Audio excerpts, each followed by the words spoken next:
Cases of whooping cough are keeping some kids out of school. Surging in Port Washington, the Saukville School District notifying parents several kids were infected this week across the state. Wisconsin health officials say there have been more than 1,700 confirmed cases. Stephanie Quirk has how you can protect yourself and your kids.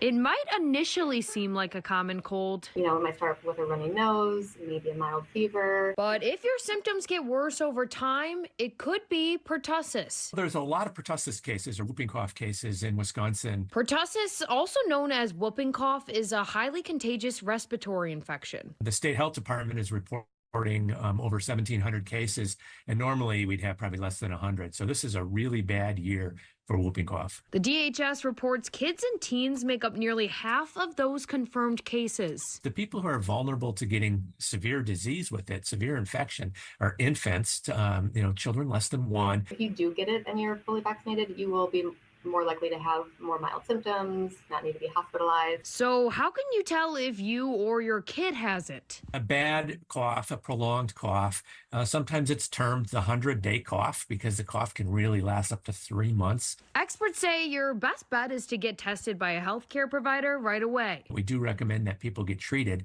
to help prevent that spread of the infection to other people. Stephanie Quirk, Fox 6 News. And health experts urge people to make sure that they are vaccinated to protect themselves and others. Thanksgiving next week, a lot of folks traveling, so do it sooner than later. Be safe.